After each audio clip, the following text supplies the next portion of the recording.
Welcome back to this final session on day 2 of this 2016 Tokyo Judo Grand Slam. This unique city once again plays host to this magnificent tournament to end a monumental year of judo. Yesterday we saw some amazing judo, and today we expect more of the same in the middleweight divisions this time.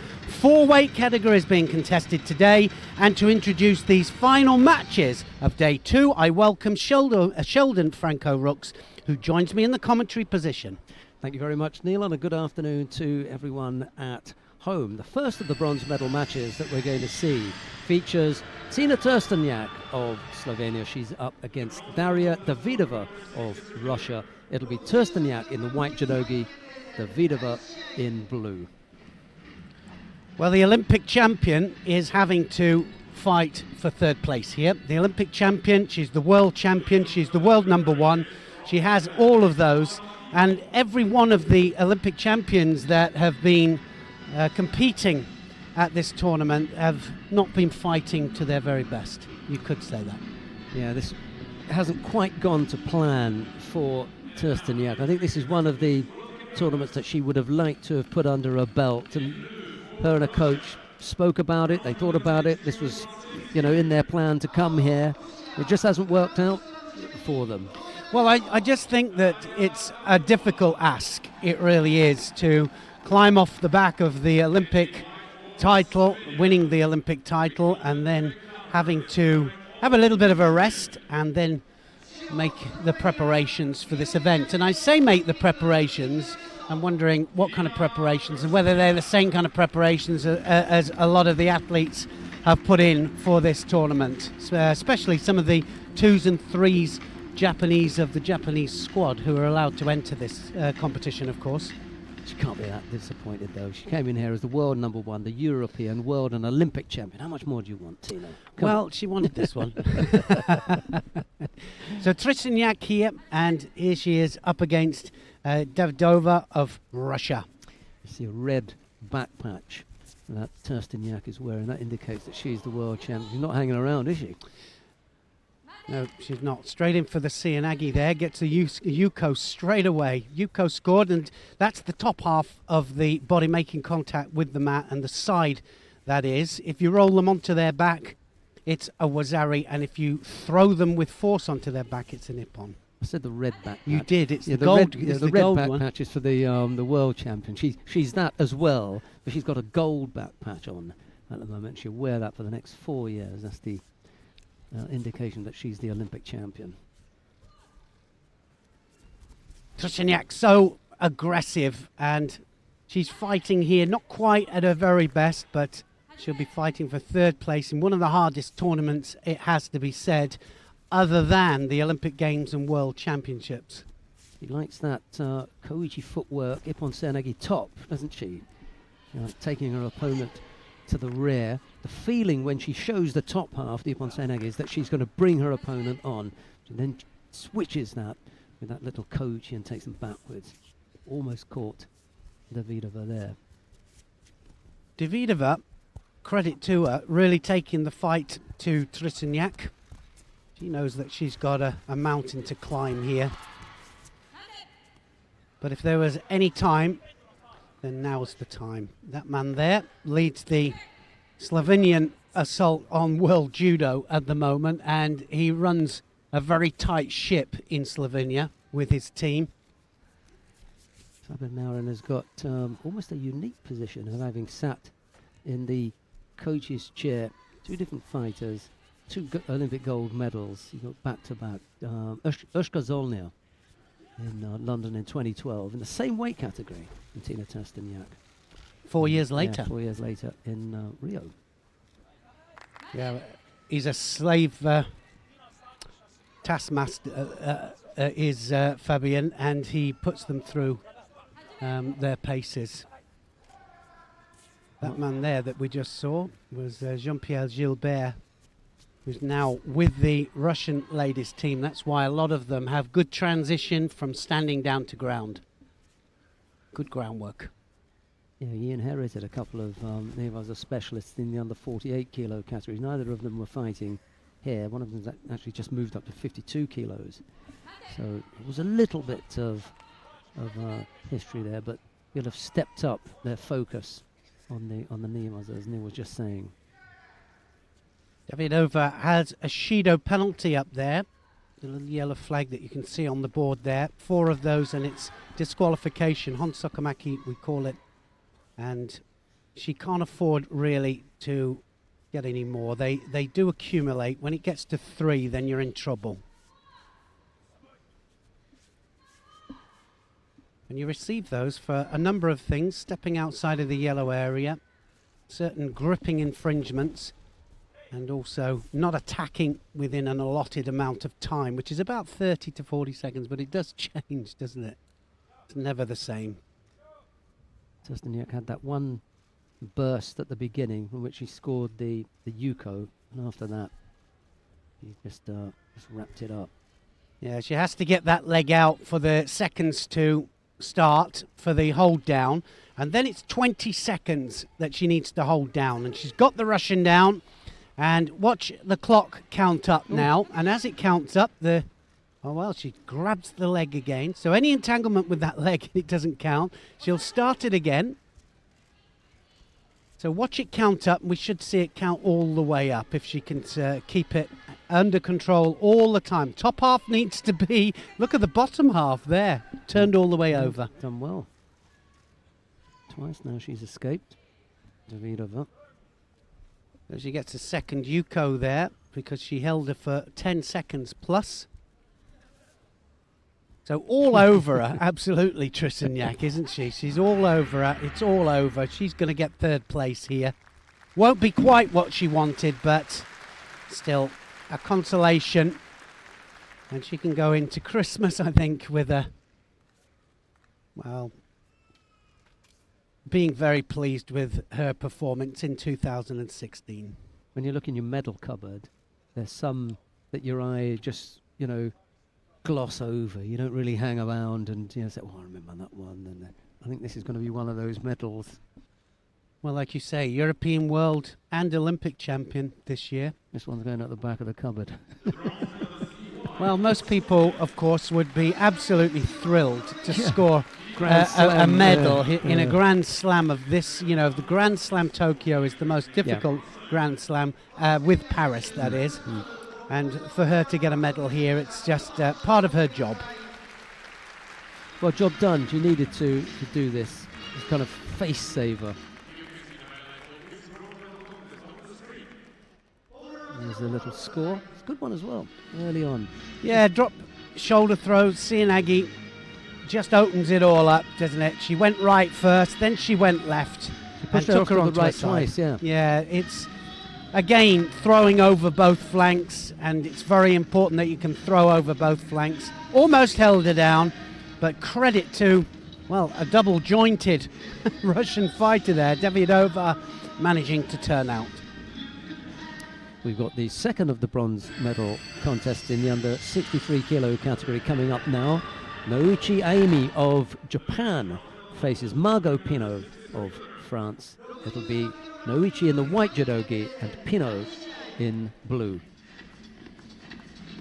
We're talking about world rankings, and the reason we talk about world rankings is more in this first 2 years in qualification for the next Olympic Games, which are in Tokyo, of course. We talk about qualification through world rankings, and world rankings are important, but in this early stage, the first 2 years, it's all about having a better seeding for the next event, and I think that that's an important one. So some of these are starting from scratch.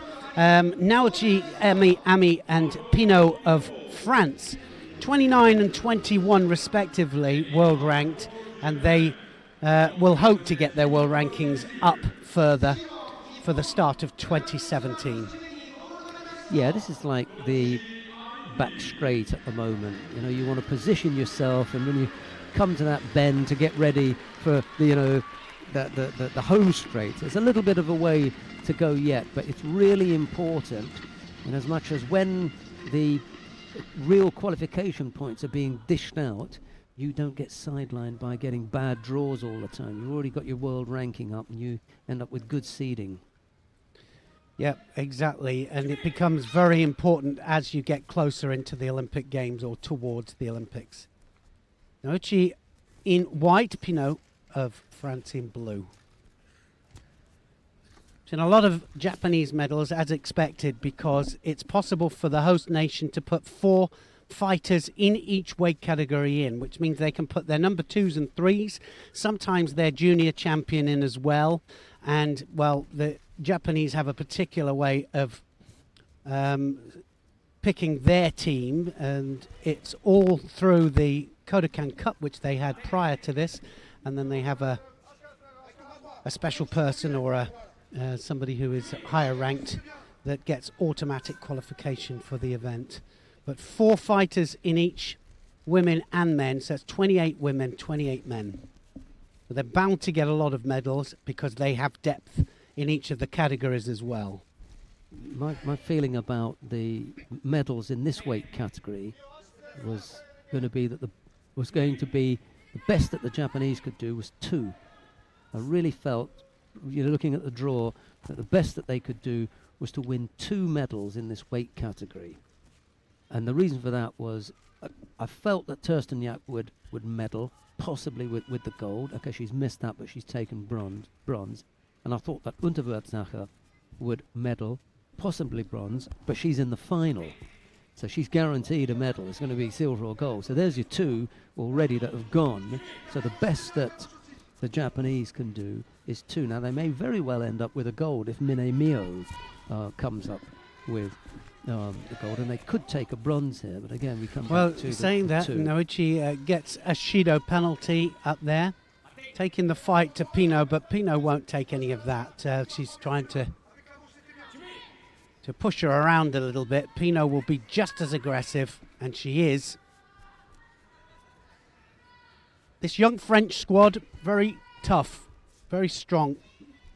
A lot of them out the juniors and being put into the Grand Prix, Grand Slams for this 4-year assault on the Olympic Games.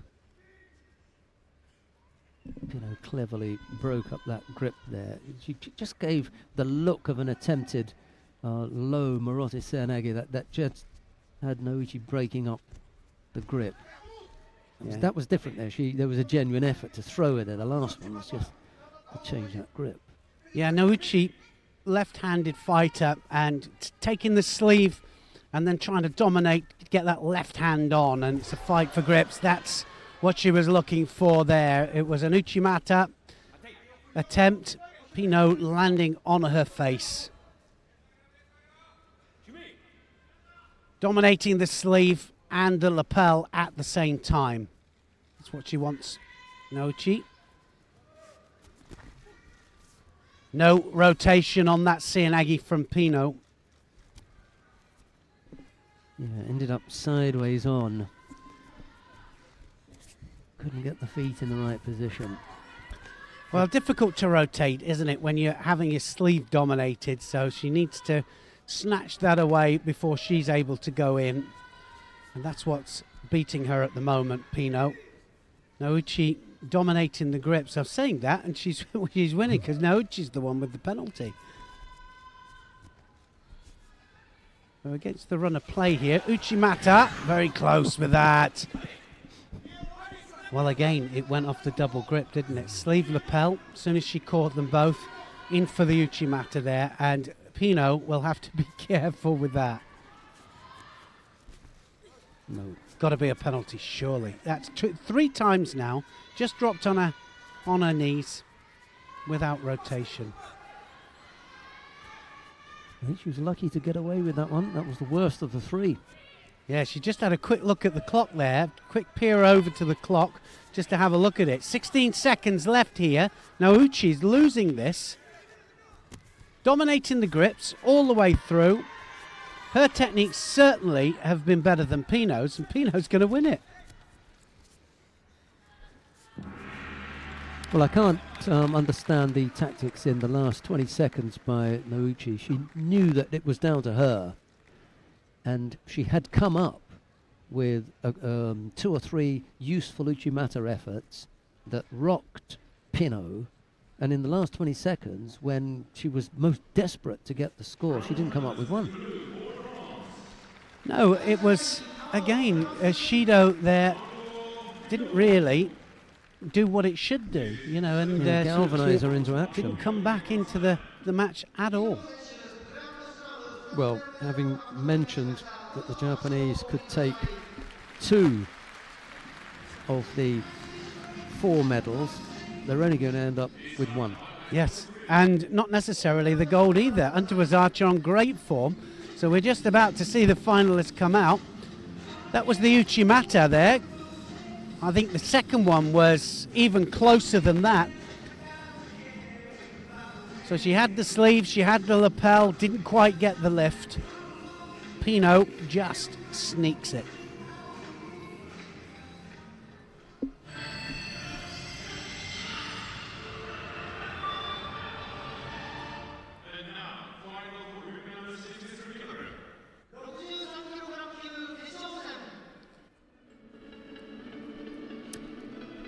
We come now to the final of the under 63 kilo category. Mine Mio of Japan faces Catherine Unterwurzacher of Austria.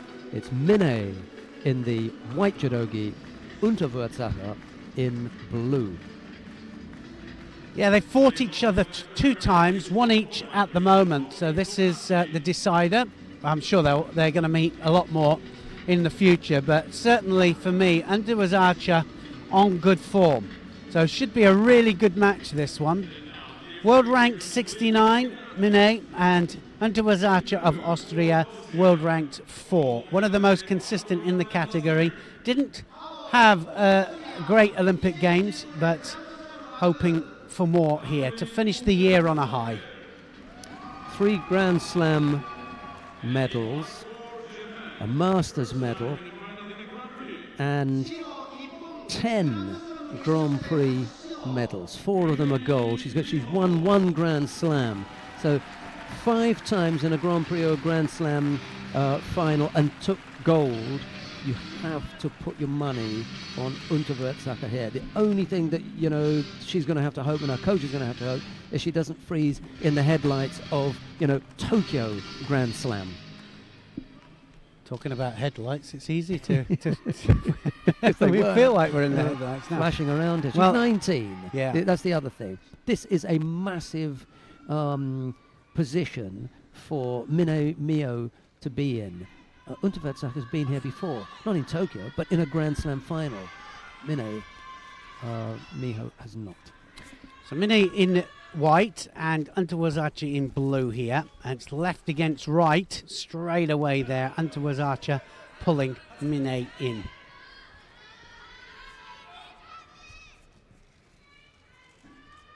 Well, what a place to win as well. It'll be on Mine's home soil. Looks sharper today, Unterwurzacher, than I've seen her for some time. You see, sometimes this is where the depth in a country backfires. She hasn't had the kind of exposure that Unterwurzacher's had. Here's a fighter, Mine Mio, who won the Junior World Championships in 2014, and since then has been exposed to what?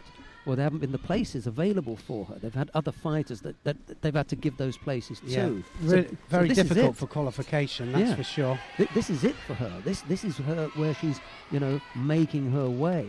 What they're going to have to hope is that their national training and their national competitions are so strong that they've helped to prepare her for this event, or for this situation. Well, she's taken the fight to Unterwurzacher, that's for sure. Unterwurzacher nearly made a couple of mistakes with the Sumigaechi. Yeah. She'll have to leave that alone in a minute because it will get her penalised if she's not careful. They have to attack every 30 to 40 seconds. That was a close one with the Ouchigari. Mine there, just sweeping the inside of the leg. It was a hook, wasn't it? Just pulled it towards her. And again, as Neil was just saying, these are bad positional. These are bad positions from Unterwurzacher. She's taking up bad positions there. That left leg was just hanging there. Yeah, just looking at it land there, it was almost landed on its side, didn't it, for a Yeah, uke? very close. It was close. Oh, Kosoto! Almost counted. Well, Untitled almost climbed on top of that. We saw quite a few, didn't we, where they tried the Kosoto, tried to climb on top of it, and then had it countered with the Ouchigari. Best position yet from Untitled. Really threatened to come up with the Kosoto there. A lot of it rests on who wants to take the chance, and it's certainly Untitled taking chances here. She's taken the fight to the Japanese.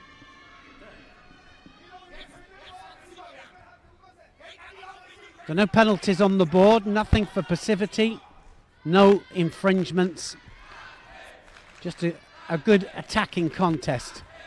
Oh, and she's done it again! That's going to be a Yuko, surely. Well, I thought that was a Yuko, and there it is. The Yuko goes up. Now trying for the arm lock. And she was so close with the first one, wasn't she? She almost did it for the first one. You said that. And the second one did it. She just controlled the head there and took her down.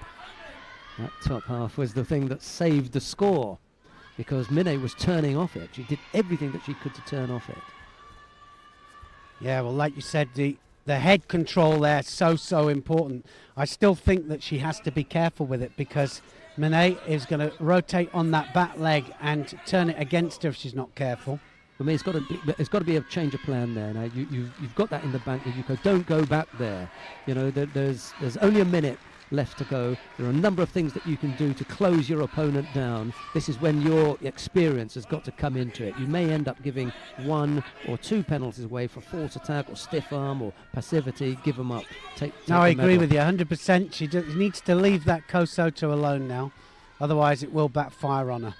And the problem is, of course, the front leg. It's there. It's posing some kind of threat, and it's too tempting sometimes. Good position there. Untitled doing the right thing, going to the right. 42 seconds left to go. Untitled on the brink of being a Tokyo Grand Slam gold medal winner. Yeah, this will be a great win for her. It really will. And she's brave, isn't she? Now she's doing it again. Oh, no! Well, Sumigaishi there. Was close. She fell into the hold down almost a couple of times. 23 seconds left, and Minai goes forwards. Untitled needs to block out. I would if I was certainly. Left against right. Untitled is left-handed, and Minai of Japan right. Trying to get her to go to the edge. She goes to the edge. That's going to be a Shido penalty for Untitled. She's picked up 1 penalty in a little over a minute. That is not bad work. Well, that's it. What a win for Untitled. What a great win for her. Big smile on her face, says it all. Just 1 score in it. Yuko's score. She had a penalty as well, but that didn't make any difference. Minai couldn't get it back. Europeans took a clean sweep in the Olympic Games of this weight category, and that was another reason why, you know, I fancied, with Tersteniak being here, a strong competitor in Catherine Untitled. That's why I thought the maximum that the Japanese could do was to take 2 medals. They ended up taking the gold, the one that they really wanted. That went to Catherine Untitled. First European gold medal of this tournament. Japan, of course, have 4 golds. Mongolia 1, and now Austria have 1. There are some of the highlights from this one. Well, she threatened with the Kosoto a couple of times, and as Sheldon said, the head control just made all the difference there. She did well, actually, not to go completely onto her back. Good Kosoto from Untitled, and that was enough to win her the Tokyo Grand Slam. We come now to the first of the bronze medal contests in the under 73 kilo category. Gyosjon Baboyev of Uzbekistan faces Dirk van Tichelt of Belgium. It's Baboyev in the white judogi, van Tichelt in blue. One each on their head-to-heads, these two. Babayev is dangerous. He's a big thrower. Van Tichelt, he can throw as well. World ranked 11, Van Tichelt. Babayev 26. Double world bronze medalist Van Tichelt, and also the Olympic bronze medalist current. He's one of the few that's come here, I've got to say, that's actually performing. Done something. Yeah, that went to the Olympic Games. You can't be too harsh on Terstaniak. He, you know, okay, it's a step down, a few steps down from the lofty heights of being Olympic champion. Of course, you'd be disappointed at not having made it to the final and take the gold. She has come away with the medal. She's been out there. She's had a bit of a run out. Maybe looked a bit, you know, cobwebs, a bit rusty and everything. But hey, closes out. It's consistency, though, isn't it? And it's all about consistency at this level. Yeah, well put. She's hit the target again. You know, she's on there. It is. It's even on your off days, you're still out there performing. It's not a treble 20, but it's up there. It's almost. It's just on the wire. The Babayev in white. Van Tichelt of Belgium is in blue here. And Van Tichelt will come out holding left, and then he'll go right as well. He'll go both right and left, attacking both flanks. Babayev straight the way into the attack in Newaze. He'll do well if he catches Van Tichelt down there. I'll have to see the Newaze expert defending. The thing to do, and it's very difficult actually, and it's strange that good Newaze people don't like being attacked. So their defences are not always the best, strangely, because they don't get into those situations. Avoid them. They don't avoid. But the thing to do is not to panic. If you panic, then you leave things open, and then that's when they catch you. Well, if you like when you look up and you go, "Where are you?" Make a note of that if you're listening at home. Yeah, just a little coaching tip there. Look at the Uranagi. He's trying for the Uranagi, and it was taken against him. Now, was it Babayev's? Could have been.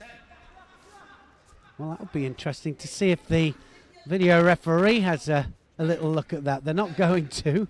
Oh, they are.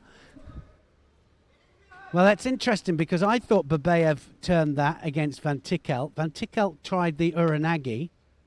And so the two judges working with the referee are having a little look at it just to see if it was. I'm not sure whether we'll get a look. We didn't. But anyway, they've overruled it. They agreed with the referee.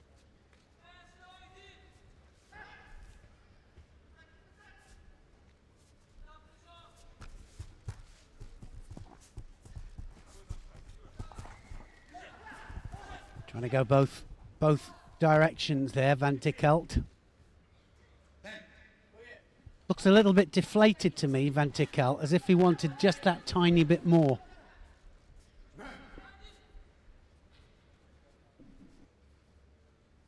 Lofty visitors. You've got Her Imperial Highness. Well, nothing but the best for royalty to watch the judo tournaments. It's something special. Van Tichelt just waiting for the right moment. He'll have to be careful. I did say in his semi-final match, sometimes his posture works against him, and it did do there. He got caught with a massive shoulder throw. We often get royalty. And he's gone over again. Oh, that's it. Babayev finishes it off, and I don't blame him there because what Babayev's done, he followed it down to the ground just in case they only gave him a wazari for the movement, but there was no way that was a wazari, was there? Van Tichelt made a mistake, overbalanced, came in for a technique, and Babayev took advantage.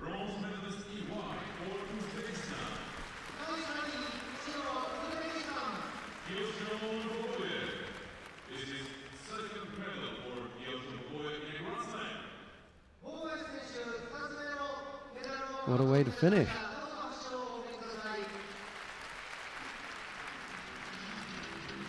He's had a terrific day.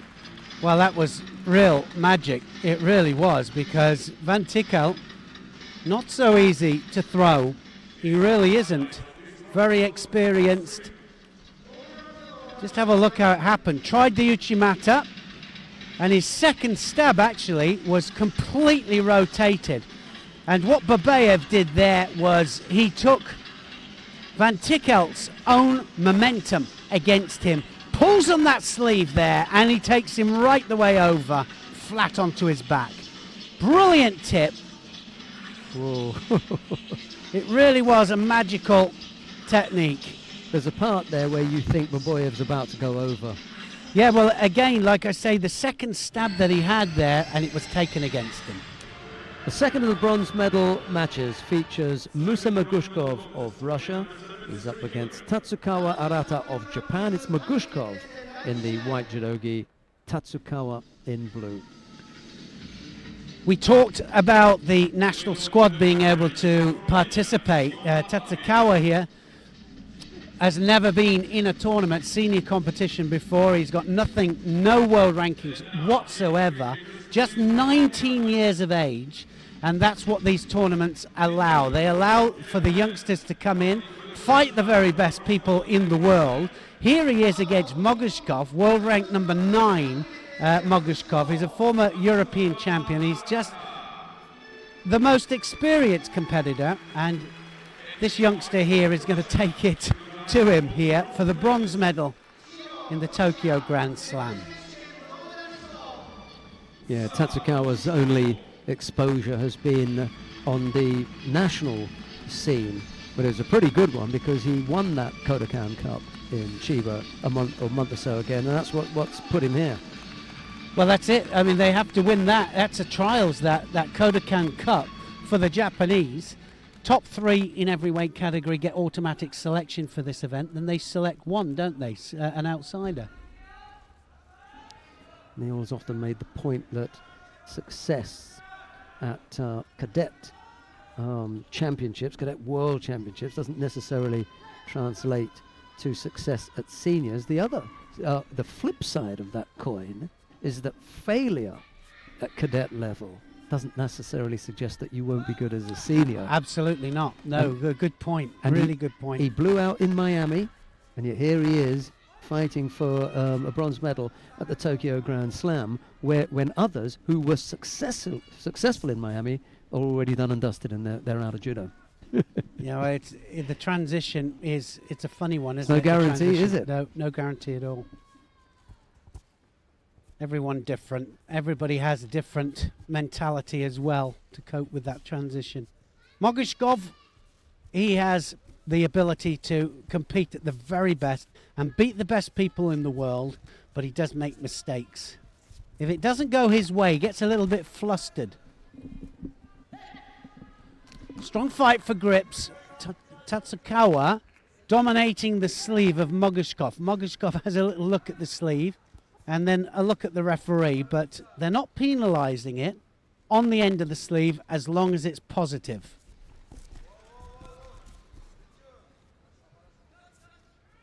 And as Sheldon pointed out in the early rounds, just one Russian fighting for a medal. Then it's Zayasev went out in the earlier rounds.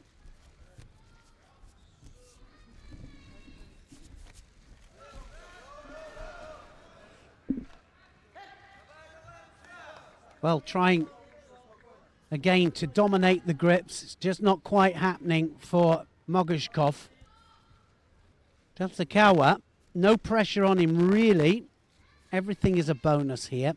Every second that he has out here is bonus points for him, especially against class opposition. Good Ashiwaza.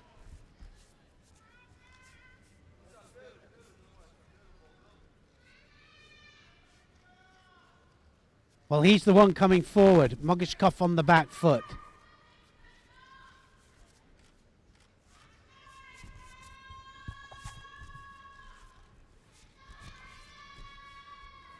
Strong fight for grips again. All the time fighting for the ends of the sleeves. Mogushkov backing up all the time. Now then, not so sure he didn't take him down. That's part of a throw there onto the arm. The arm was straight. Almost looked like Wakakatami to me.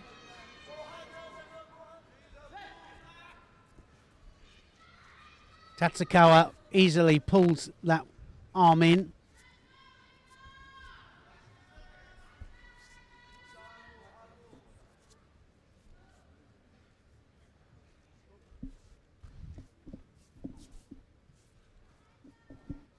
Well, Tatsukawa doesn't know what retreat is. He's just going forwards all the time. Ouchi this time. This is my favourite part of any contest. 2 minutes left to go. No score, no penalties. Both fighters really going at it. Finally balanced. Let's see where it goes. Well, for me, Tatsukawa is the one that's going forwards. And it's always Mogishkov on the retreat. Using his feet there, Tatsukawa, just to try and disturb the balance of the Russian. But like you said, they're still attacking within the given time, and that's the important thing. Left to left. Just lost contact with the hands there. Yeah, he did. Well, shaping for a big Serenagi there, wasn't he? Yeah, so explosive in there. Just 19 years of age, Tatsukawa. Don't always get the chances to fight on the international circuit. Not at senior level. So scary. I mean, with you know, big teams coming out here, you go into a dojo and you have a randor, you say, practice mate, yeah, okay, and someone like this gets hold of you. Well, you've never seen the guy before. No, well, you know? it used to happen all the time with practices in Japan. We'd go to some of the universities, and the university students would give you a hard time. Give world champions a hard time. Now Mogishkov. Well, he was behind there, Mogishkov. Ready for the Uranagi. 40 seconds left to go. This has gone so quickly. Yeah, it's been a tactical match, this, but nevertheless, very close. Oh, just unsettled him for a second with that little foot tap, and it wasn't that serious. No, he just hooked the inside of the foot, pulled it towards Go him. now.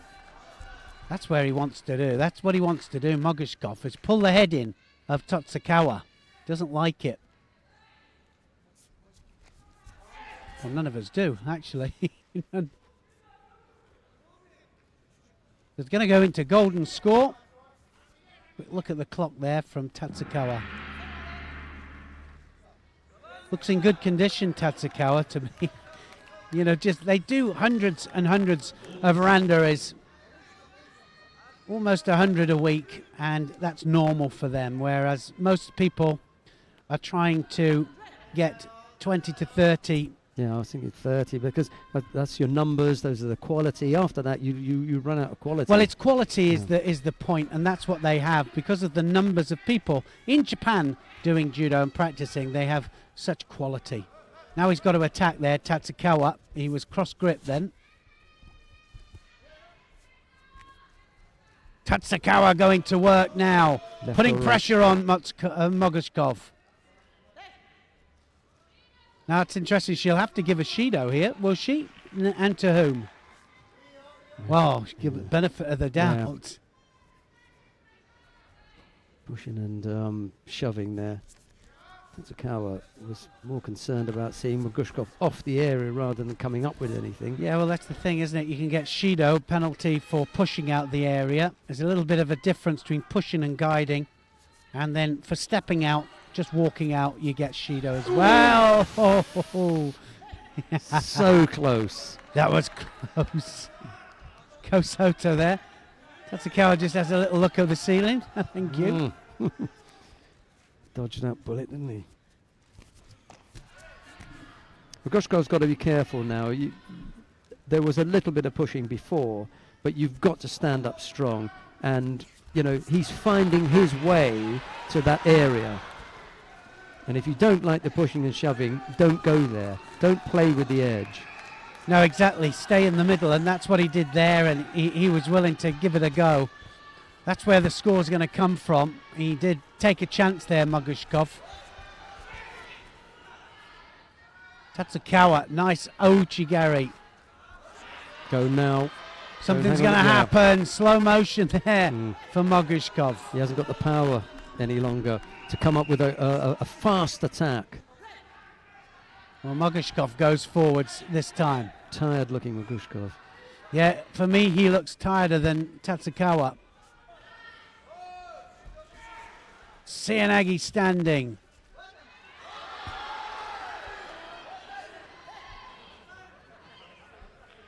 I mean, I can understand the thinking of that turnover, but he almost turned him over on top of himself. Well, that's why it was no score. If it had landed on his side, it might have been a score.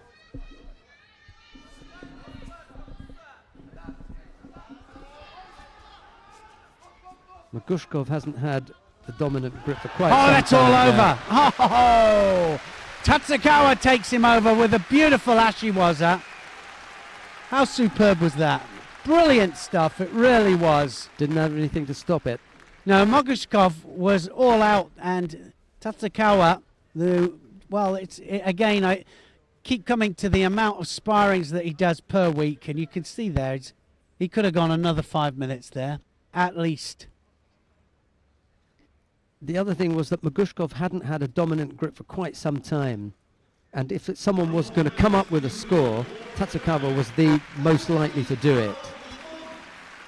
Sportingly, a sporting handshake at the end as well from Mogushkov in acknowledgement to Tatsukawa Arata of Japan. He takes that bronze medal. Let's have a look at some of the highlights from that one.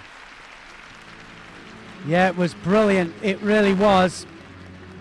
Mogushkov just faded. He was just starting to fade. This man here looked as if he was going to go on forever, and that Hisaguruma or Sasai, I'm not sure if there was a small movement there, so it was beautifully taken there.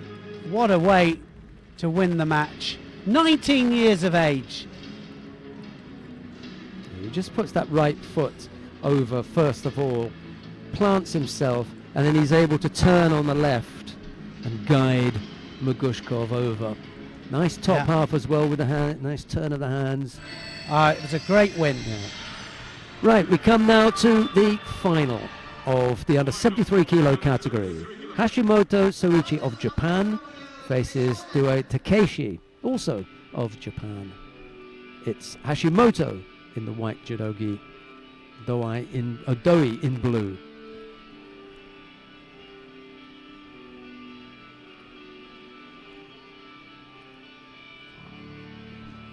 Doi's been a bit of a surprise for me, to make it this far. Yeah, I mean, he struggled at the beginning, and then he warmed up, didn't he? A flash of brilliance in that semi-final against Van Tichelt, taking him over with that Sodi Sudakomigoshi. Beautiful. World rank 231. Yeah. Look, so that tells you, doesn't it? I mean, right up there. He's never been out in, so it's going to change. There he is. World rank 231 because he can't get out because of the depth in Japan at under 73 kilograms. This man here in white, Hashimoto, is world rank 6. So the highest world ranking of the Japanese fighters. He'll be pushing for selection for the World Championships, but of course he's not going to get it over Ono, is he? He's just not going to get it, but he'll get almost everything else. And also, remember that there is a possibility in some of the weight categories for selection of 2 fighters. So it might just be that they send 2 people in one of the weight categories, and 1 or 2 of the weight categories. And the other thing is that it's possible Ono may sit one out, opening up an opportunity for Hashimoto to get in there. Hashimoto in white, Dwight in blue. Well, at the beginning, Sheldon thought that certainly Hashimoto just had a little bit too much for Dwight.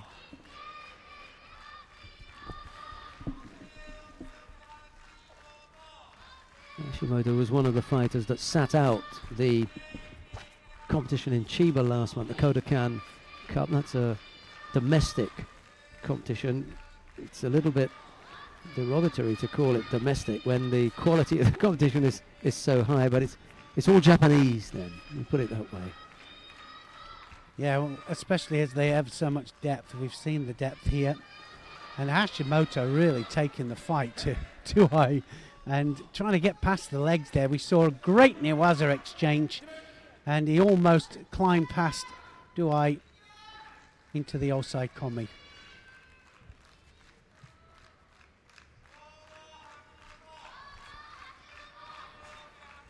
Every time Hashimoto's been on the mat, the cheering section from his company have gone into song, or at least cheering for him. Yes, it's very controlled cheering, isn't it?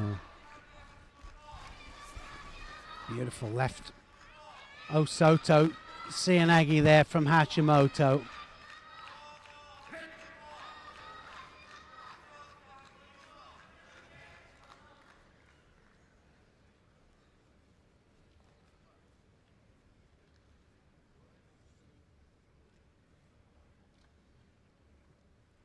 Well, while they readjust their trousers and their belt, a little bit about the under 73 kilograms. The great Ono, of course, who was the Olympic champion, is not fighting here.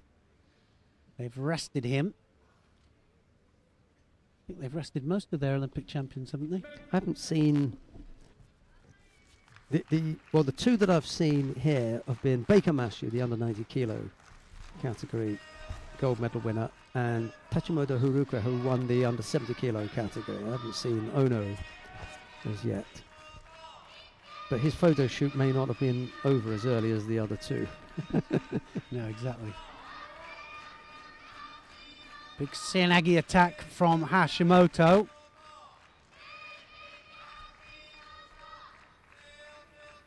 Well, this is a fight. This is a left against right and a fight for the sleeve.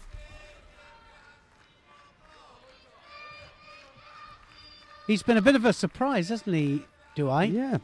He really has. All the way, he's just, he's plugged away the whole day, and some of the matches haven't gone, well, they all went time. The two first ones went time. Then the semi-final was the Sodi.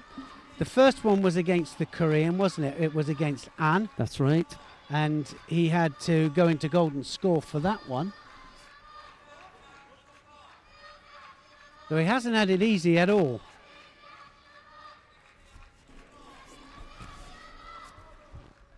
Well, that he'll have to be careful with that Seanagi when he rotates there. It's got to be with a grip. It has to be gripped up.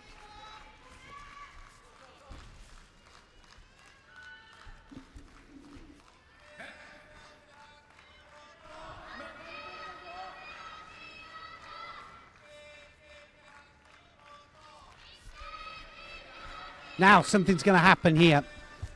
Gripped up. It was left to right against. And big arm round the back from Hashimoto. Just manages to turn off that Koichigari effort from Hashimoto. He felt that coming. Turned onto his front. And now having to defend. Yeah, you never know how they feel. You know, these guys can be physically strong, great with the kumakata, great with the gripping, and that's where the difficulty lies. Mr. Marius Visa, the IJF president, looking on and enjoying the brilliant judo that we are seeing at this tournament.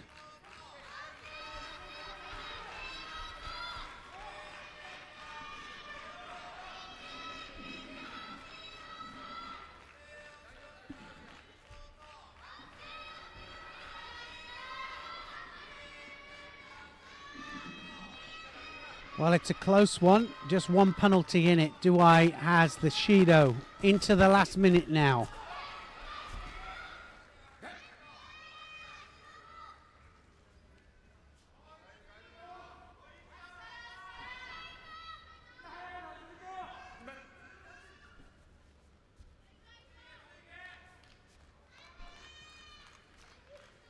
Well, anybody's match, really.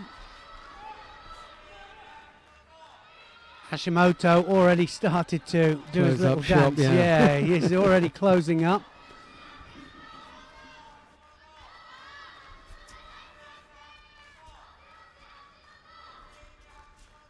Well, nobody's going to remember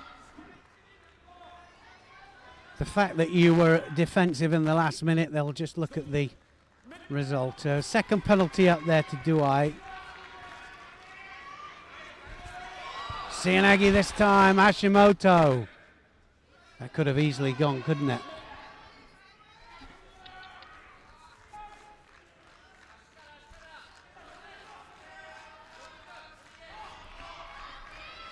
Last 10 seconds.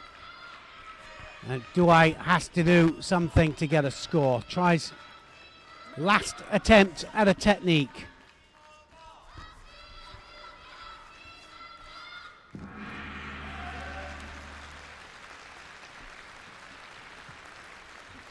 Couldn't find a way through. Very Takeshi of Japan. It's Hashimoto who, on the back of the 2 penalties picked up by his opponent, takes the gold medal in the under 73 kilo category. It's a good effort by Doi Takeshi. He went a lot further than I thought he would when I first saw him early on this morning. He just always found a way to get past, difficult opponents. Hashimoto, however, proved just that little bit too much for him. Stay with us. We've got some highlights from this one, and then we've got the first of the awarding ceremonies. Here's Neil. Yeah, not a lot in this match. Like you say, Duai did well. He really did. He just plugged away all day, through the matches, the different matches. Tries the Juji Gatami there. Hashimoto doesn't quite happen. Enough to win him the gold medal. 73 kilograms, they have 3 on the rostrum.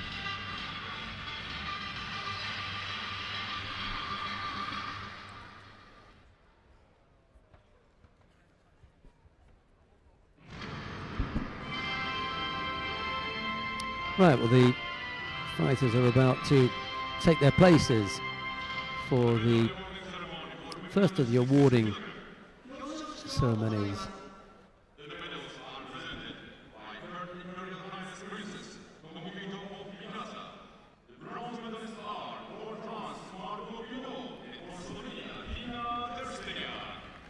The first of the bronze medals goes to Margot Pinot of France.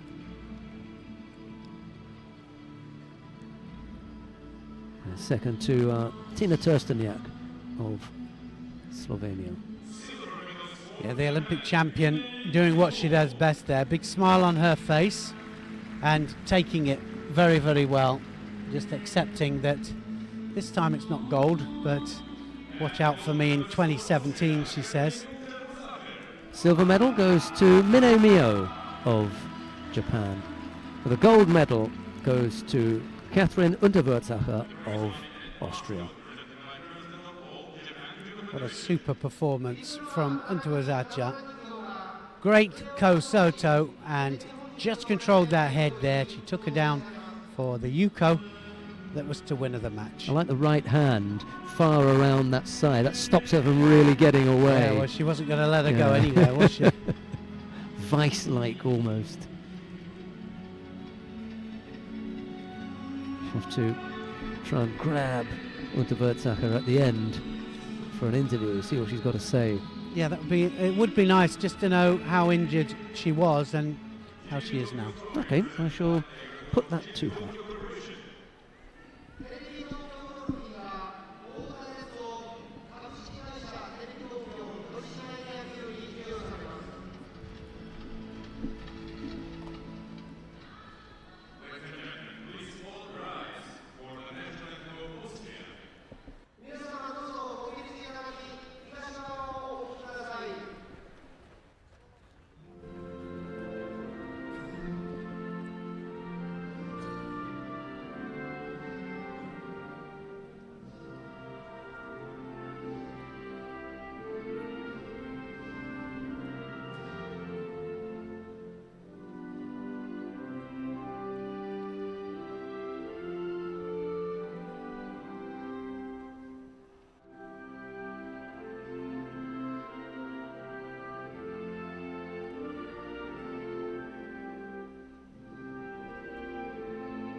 All smiles from Yeah, Katarina Unterbertaffer. No tears. No, and well deserved as well. So the family picture there. Trissignac, Slovenia, the Olympic champion, gets third place with Pinot of France. The second place, well, that goes to Minai Miho of Japan, and the gold medal goes to the Austrian Unterbertaffer, who's back, and she's back to great form. I'm glad to see that they're all smiles on the podium. Once in a while, you're going to see one of them with a long face. That's normally the silver medalist. But even Minei Mio is reasonably happy there. I'll share a bus with her on the way back when we go back. Oh, you will do? Yeah, we'll be on the bus together. Yeah. So I'll have a chat with her. Good stuff. Right, we've got the first of the bronze medals now in the under 70 kilo category. Ono Yoko of Japan faces Maeda Naeko, also of Japan. It'll be Ono in the white judogi, Maeda in blue.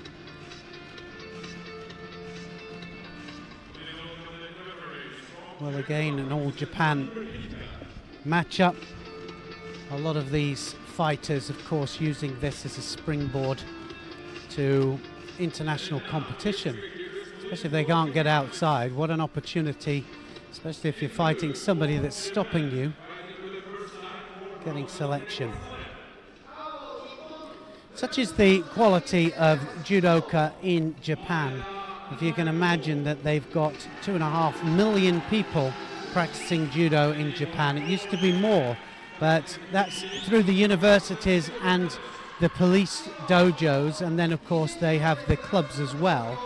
But every practice that you have at a major club or university will have about 100 people on the mat every day.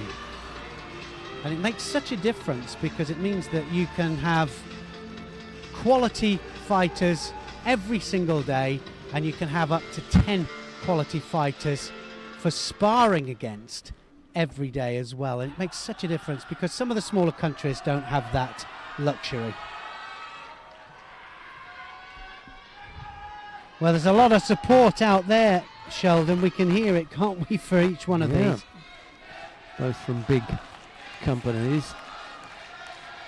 Well, it's either the universities or the companies, isn't it? Ono Yoko here is in white and Maeda in blue. Well, Ono is from Komatsu, and Maeda is from,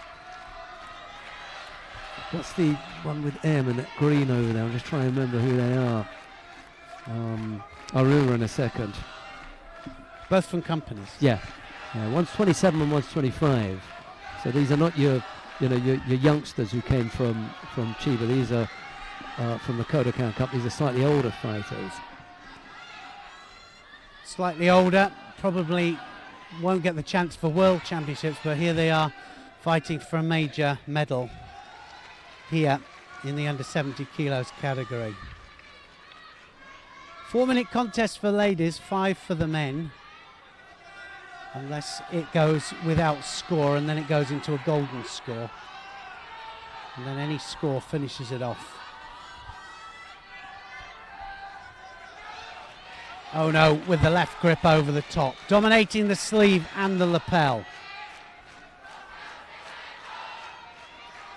Well, I said about her stance in the previous fight, and I said that she came out expecting to win. Does she give you that feeling now? I kind of get the feeling that she's the one that's the superior of the two, but you can never tell. Yeah, she had the walk, didn't she? Yeah, not only the walk and the stance as well. It's trying to catch the sleeve. She wants that left arm over to control the head. And Maeda is the one with the defensive grips, but they both receive penalties.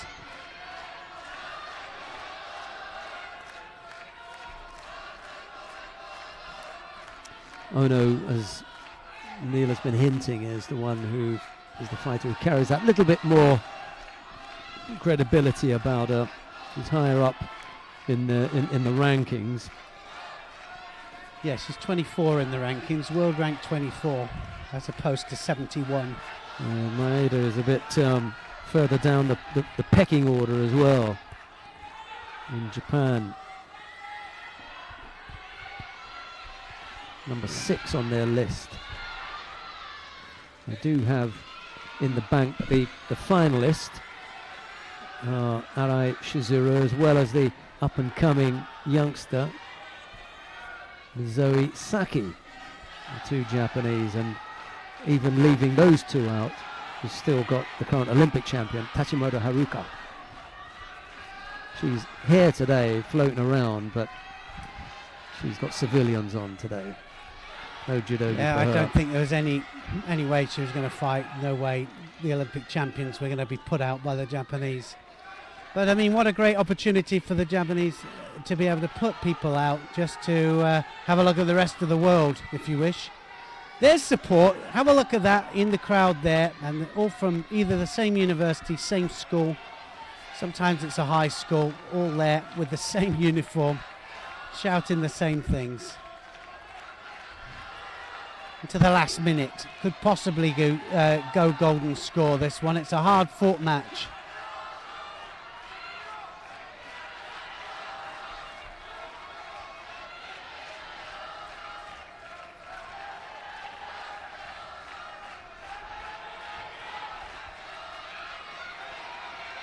Well, it's really to and fro this match into the last 30 seconds. Any score will do it. Sumitomo Maeda's from Ono from Komatsu, and Maeda from Sumitomo. So a nice head-to-head there matchup. Yeah, no love lost between these two. They're both going for it. They both want it very badly. They really do. This medal would mean a lot to them. It would mean a lot to their company as well. It's all about prestige. Now the arm's on. Crowd just warmed up to that as well. Big left arm over the top. Uchimata this time from Ono. We're going to have some more of this. Yeah, it's going to go into golden score. That was a close one because Ono was on the attack.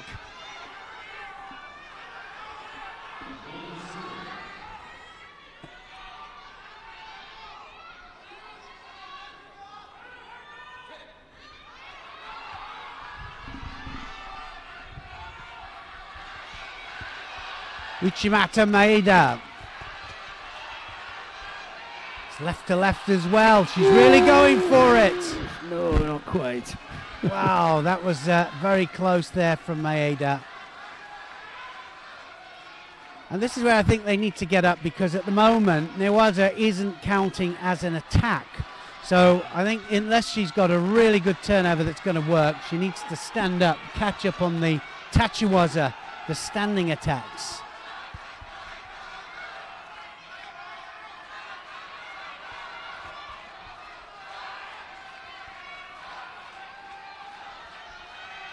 Now Ono going forward. Something's going to happen. Any kind of cross grip's got to go in immediately.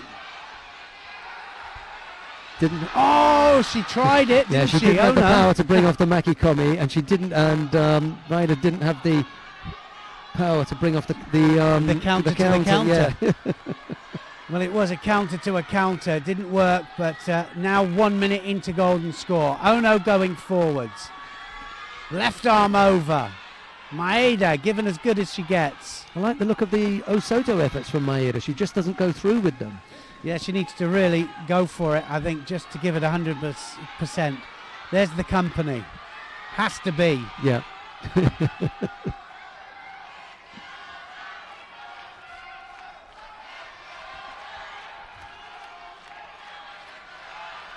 Wow, what a hard-fought match this is. They've already done a whole 4 minutes, don't forget. Now, close. Yeah, Ouchigari this time from Maeda. Just beginning to shade it now, isn't she, Maeda? I think Ono is not wilting. Certainly feeling the pressure, though. Yeah, can she turn it? Go against the tide. Against the run of play. Certainly, you're right, Maeda starting to dominate, but then Ono goes in for a standing Seoinage. Looking tired now, Neil. Ono. head dropping, just beginning to look a little bit untidy, not finding the grips. Yeah, it is. It's very untidy, but Ono did well there to come back into the matted area. Maeda trying to back her up. Not over yet. Or is it? Referee has an idea, as it wants to give Ono the Shido, I think. Yeah. It's a shame. I mean, it was really close, but she just got that little bit more pressure on her, did Maeda. I would have liked to have seen one more cycle, yeah, to be honest. I think so. I think it wasn't really decisive, Yeah. was it? Not in any possible way. No. I think people looking there will go, well, who did it? And what did she do to win that? I want to see 3 clear, strong attacks without an answer from the opponent before I begin to look and say, I think you take it. I saw 2. Just 2. And for me, it's not enough. No. You know, you can whack 2 in a short space of time. You haven't really changed the thing. I'd have liked to have seen a 3rd. It didn't happen. Anyway. That was the Done and closest, dusted, wasn't it? yeah. This Ouchi into the Uchimata. Took her over a couple of times. The Ouchi was a threat.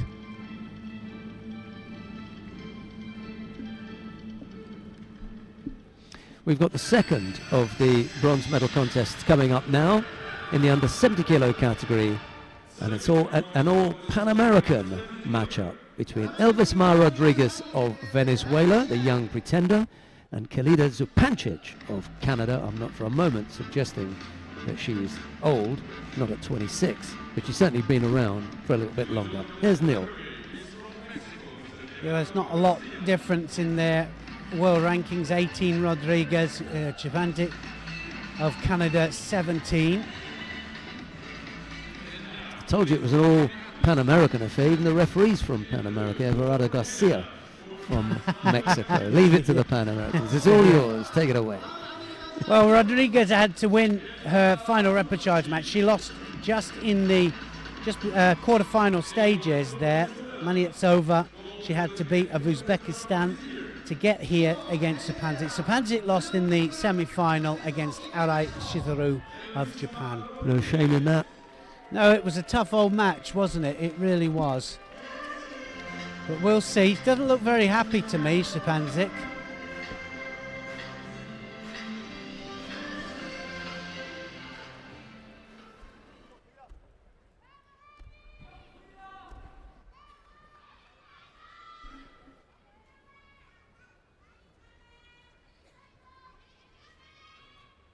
Zupancic in blue, Rodriguez in white. 4 minutes. Will be a bit of a tactical match, I suspect.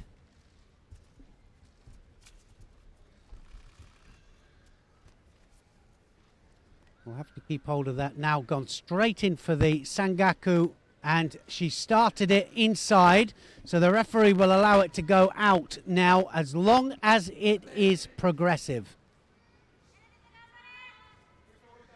So the Newaza, if it starts inside and then travels out, the referee will allow it to carry on. First time these two have gone head to head.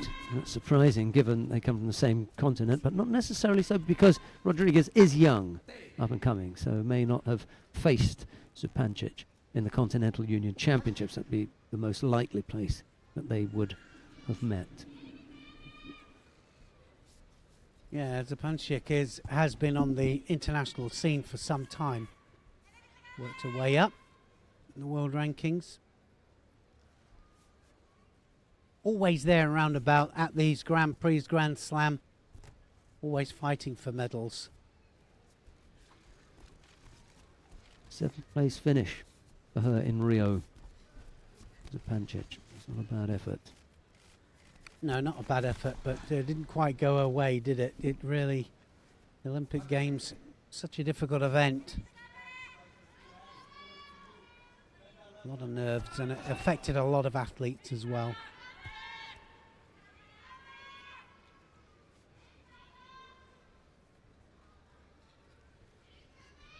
Rodriguez has to go forwards. It's Stepancic that's the one that's dominating the grips. Tries the Uchimata.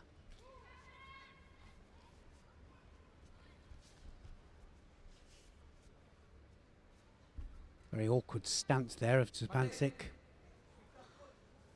Left-handed.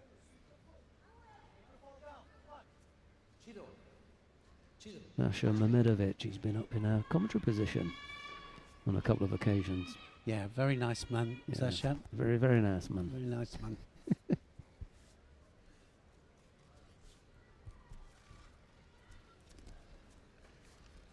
There we are, Neil, at that stage again. 2 minutes to go. All nicely balanced. No score yet. A penalty apiece. Everything to go for. Yeah, some tough matchups in these medal matches, that's for sure. Either one of them could just take the bull by the horns here and take a few chances.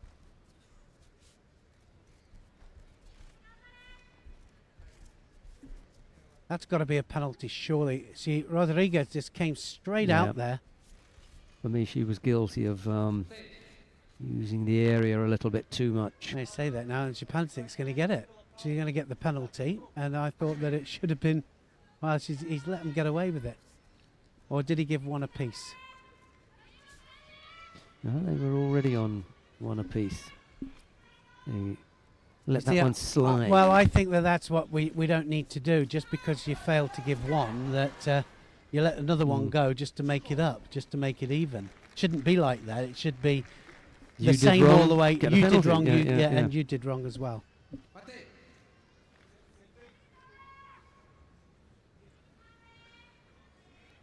That thundering arm coming over the top there. Kochi. So just close to scoring. Down, just put the elbow down, yep.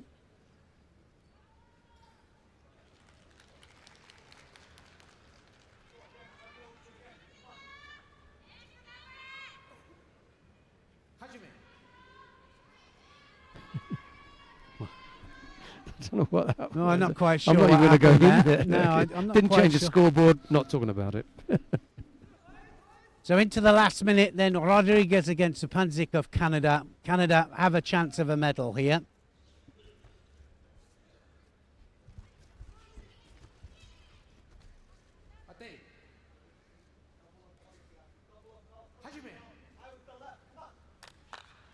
As you said before, two of the smaller countries here with a chance of getting a medal at the biggest tournament in the world.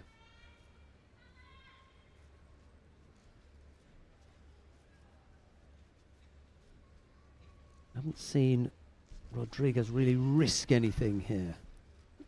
You know, she's normally a little bit more brave.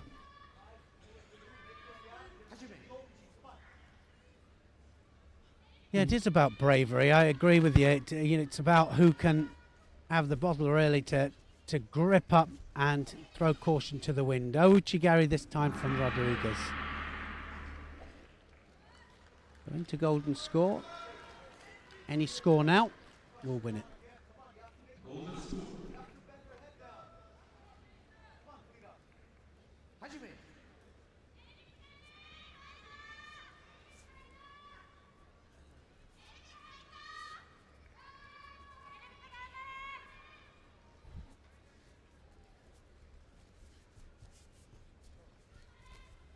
Oh, she caught her. What a thing. Well, that Diashi Barai there by Rodriguez there took Stepancic by absolute surprise.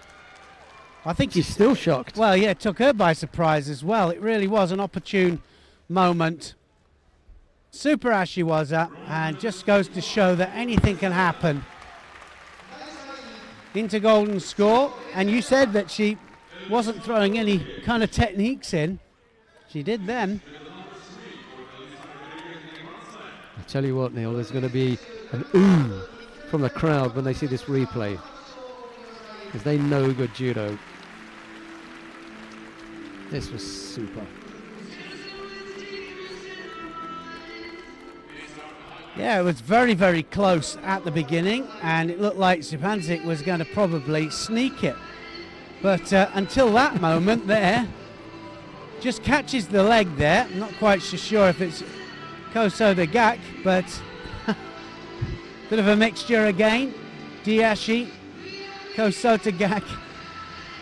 Either way, she took a flat onto her back there, Sapanzik. Couldn't do a thing about it.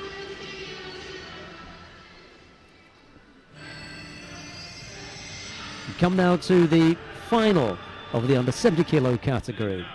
Arai Shizuru of Japan faces teammate Nyozo Saki. It's Arai in the white judogi, Nizoe in blue. Nizoe. Well, again, another that's not world ranked. No world rankings, never been here before. 20 years of age, Nizoe, and she hasn't got a world ranking. And of course, Arai Shizu, world rank 4 in the world, and on the world circuit all the way up to the Olympic Games in Rio de Janeiro. Zoe came out ahead of Ono and Maeda at the Kodokan Cup in Chiba last month. She was the gold medalist there, so that won her place here. And here she is fighting in a major final. She's now hit the big time, because not only has she got to overcome Arai Shizuru, who is the clear favourite for this final. It's her first Grand Slam, and in her first Grand Slam, she hits the big time by getting to the final. What a thing. And nothing to lose either. I mean, she's out here, this lady here, Arai Shizuru. She is the top ranked, and so she is the favourite here, but that doesn't mean anything, does it, when you're walking out there? And at this particular moment now, this lady has every chance. For me, this is all about style and temperament, composure, and all of that's got to come from the youngster. If she holds that, she could rattle Arai. Arai is the one who's under all the pressure. The girl, Nizoe has already done the job. Double-handed grip break there from Arai. Amateur mistake. Yeah, it is. It is now, because it got her a Shido straight away on the board. 3 more of those and it'll be all over. So you can't afford any. Really, you can't. Nice grip from Nizoe. Yeah, Nizoe looking for that big left hand on. She's extreme left-handed. She's very, very awkward. We saw how awkward she was in the semi-final. Just trying to hook in. And this could take, well, it'll whiz her world rankings up, that's for sure. She's got no points, so it's going to give her points. But to win the Kodokan Cup and then come here and do this, wow. Well, we've seen that there have been a couple of them that have done it. We've spoken about Tanaki Funa, who did it in the under 48 kilo category, and Nagayama Ryuju, who won the under 60 kilo category. We know where they're going because of the quality of opposition that they've defeated and left in their wake. Why can't it be the same? If she defeats Arai here, counts for Arai. Well, it certainly opens up the situation for Nizoe, doesn't it? She's 20 years of age, so plenty of time. They'll have to give her a run out. End up seeing this in is Europe. the run out, isn't it? And I mean, in Europe and further afield. Yeah. So left against left. Both these fighters with the predominant left foot forward. And both getting Shidos there. So 2 up for Arai, 1 for Nizoe. Little bit of inexperience there with the youngster not feeling the situation. A single attack would have meant another Shido for Arai and none for the youngster. So just missed out on making it even more difficult for Arai. That's a tactical thing there. Yeah, tactics comes into it big time. Left Uchimata there from Arai. That's the closest we've seen to any kind of scoring technique. Nizoi will have to come back on that. So the ball is in her court now, because one more Shido up to Nizoi will equal it all up. Plenty of time to get that as well. Arai is certainly on the way towards doing that. Don't want to get caught up in a gripping battle. There you go, nice effort. Good. Anything from on the ground? Decided against it. Oh yeah, she's got, that was a good attack, wasn't it? 1 minute 13 left. Can't go defensive too much. Nizoi has to go forwards. 1-1 as far as the big attacks are concerned. First one from Arai and an answer from Nizoi. Who's going to go now?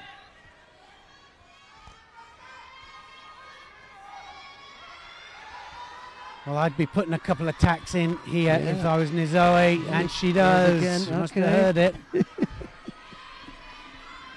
Well, definitely, because, I mean, you got into the last minute there.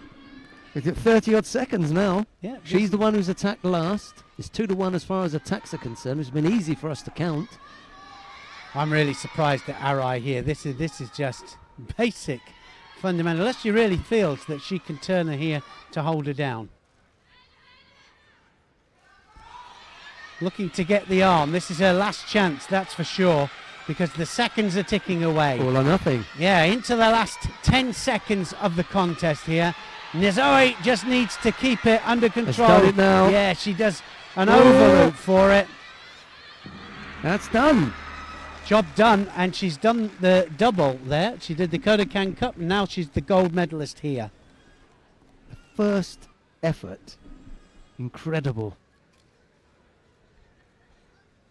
Well, it certainly has been an eventful couple of weeks, hasn't it, for her?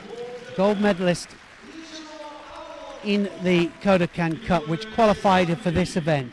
She comes here and she beats everybody in the tournament here. Arai Shizu in the final, and she beats Nizoi Saki in the semi-final. She beat Rodriguez of Venezuela. She beat Gehai of France, and she also beat Timo of Brazil. Wow. I don't think she is going to realise what she's done.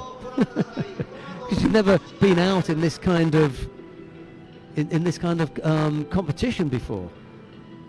No, she hasn't, and I'm not saying she did it in style, but she ground it out, didn't she, and did what she had to do. 20 years of age, she'll get big international chances now, and she'll have to go out there and prove it against the foreigners.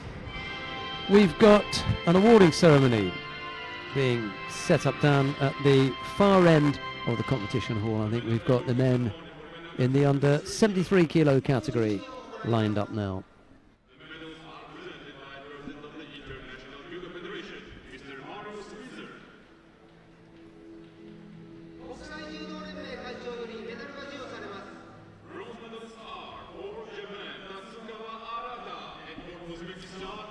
Mr. Marius Visa, president of the IGF, is going to present the medals. First of all, to Tatsukawa Arata of Japan, and then to Gilsjon Baboyev of Uzbekistan. I enjoyed watching him today. Yeah, they were both terrific, weren't they? Both of them actually, you know, performed tremendously to win those bronze medals. Silver medal goes to Doi Takeshi of Japan, but the gold medal goes to Hashimoto Soichi of Japan. It wasn't the best final in the world. It was a little bit of a battle for both of these, but in the end, the higher ranked Hashimoto did enough.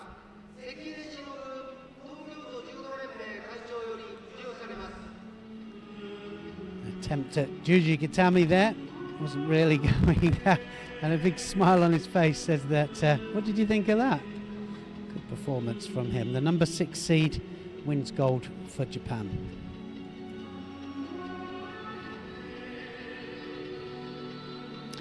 Just a quick word about Nizoi. I know we'll come back to her, but we've got 3 results for her from the Junior Asian Championships gold, a European Cup for juniors that she attended in Leibniz, gold. The national, junior national championships, one record. All Japan under 21 championships, gold. Kodokan Cup, gold. Tokyo Grand Slam, gold. Looks good for the future. Kids 5 for 5. Now the national anthem of Japan.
So the final lineup, Neil. Yeah, the family picture there. Babayev and Tatsukawa of Japan get the bronze medals. The silver medal, Do Takashi of Japan, and the gold medal to Hashimoto of Japan. 3 Japanese on that rostrum in the under 73s, and they haven't got their best man there. That's pretty scary, isn't it?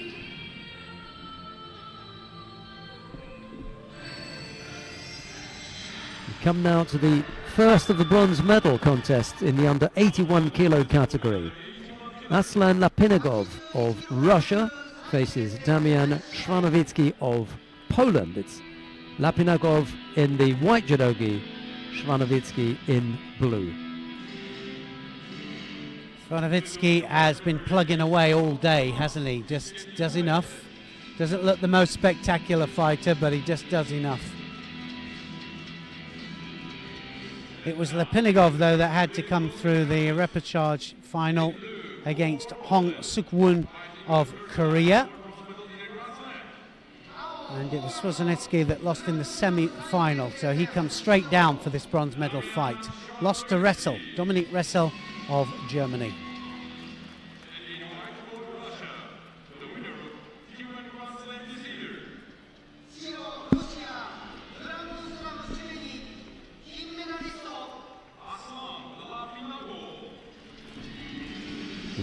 Gold medalist at the two-men Grand Slam earlier this year, Aslan Lapinagov.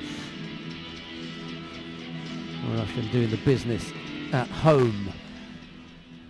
A little bit different, isn't it? I think, you know, some people, they like fighting at home and other people don't like it so much. Well, we won't be in Tumen next year. We're making a move to Ekaterinburg. So those of you who'd like to visit Ekaterinburg, take the opportunity, come and watch a bit of judo. It's a nice time of the year as well, summer. Lapinagov in white here. This is going to be left to left again, isn't it? So they're both of them. Wrong fight for grips. Big left arm over for the Russian. Something's going to happen here now. Oh, he looked there for the Ouchi as well.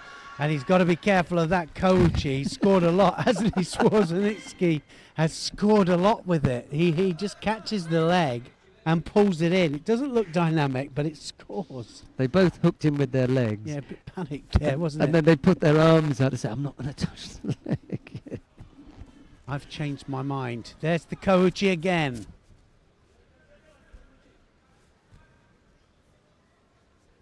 Lapinagov having a dig here on the ground. Doesn't look as though that's going any further. The referee's called mate now anyway. Stands them up with the first minute. Out of the way. No score.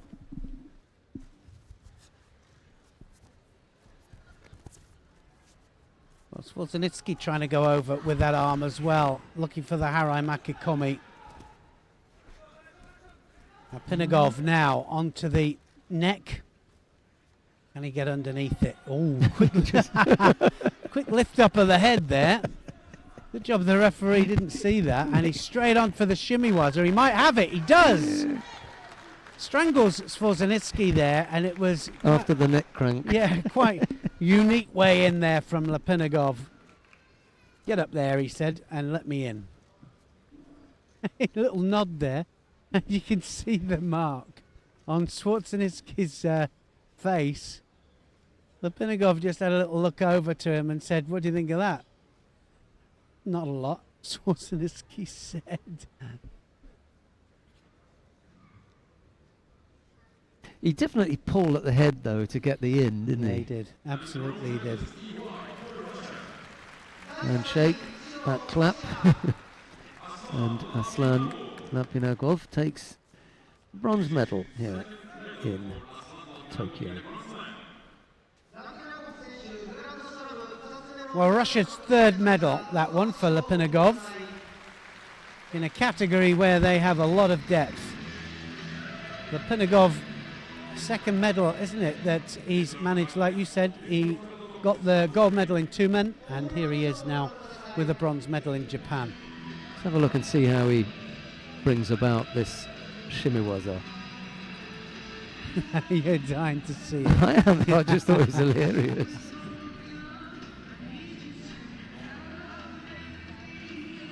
Well, he tries to escape there. Just have a little looky, just a little pull of the head there. We can't quite see. That's it.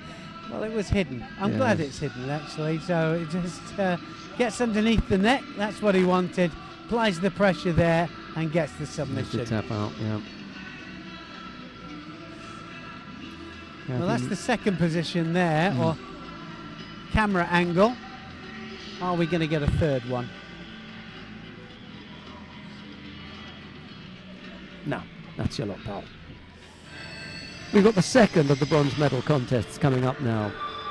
Ivelo Ivanov of Bulgaria faces Haruyama Yuki of Japan. It's Ivanov in the white judogi, Haruyama in blue. Yeah, look at the fingers there of Ivanov of... I'm just looking now for Bulgaria. It's Ivanov of Bulgaria. And of course he's world ranked number 5. All his fingers taped up from the gripping that he's been doing over the last year. Haruyama, 142 ranked in the world. Don't look at that though, it won't mean anything out there. Ivanov not on his best game here, have to say, but still performing even though he's not on the best of form. Tell you what, that Kodokan Cup is the best indicator I've ever seen, of a performance Current to come in a Grand Slam. Which is why they do it. It's of current form, and that's how they used to select their teams for the Olympic Games. They used to select the teams for the Olympic Games on current form. There's a lot to be said for it, you know, and a lot of world champions never went to Olympic Games because of current form. That's true. So here we go. Ivanov of Bulgaria. Here he is against Haruyama. Haruyama in blue.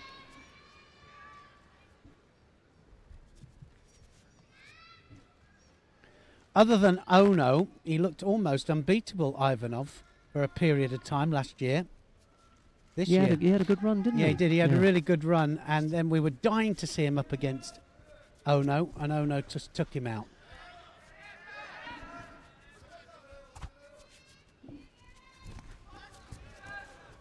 Well, going off the same sleeve there with that Sodi, and he's gone again. You're going to have to be careful that he doesn't go against a stiff arm there. Wow, that's about 3 or 4 different ways of going in for that Yoko Sotemi Sodi Surukumigoshi.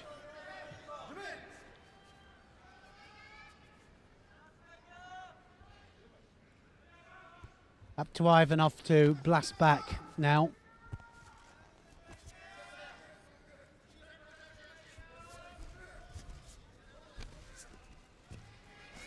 inventive. Well, it really is. He's going underneath there, and he's going to get it in any second now. He will get it in the end. Now, was that going to be a Yuko? He did go onto his side there. Yeah, second push. Yeah, it was the second push, so he's not going to get it. I think he should give that another go, because it's difficult for Ivanov to get off that. Once the sleeves are trapped, you know, there's no counter for him because he hasn't got any leverage. So all that he's going to be trying to do is to get off that. I think that's a good effort from Haruyama. I'd like to see that again. Yeah, it was a good match, wasn't it? Haruyama and Nagase. Tight. This time it's Ivanov who traps the sleeves and has Haruyama looking to avoid getting caught. Yeah, everything is not well for Ivanov in this tournament, and I think he can feel it. It's just a little bit off. Good Ashi was there, Haruyama. He doesn't talk to me, the Bulgarian coach. Not at all. No. Doesn't speak English. That's probably a good reason then, isn't it?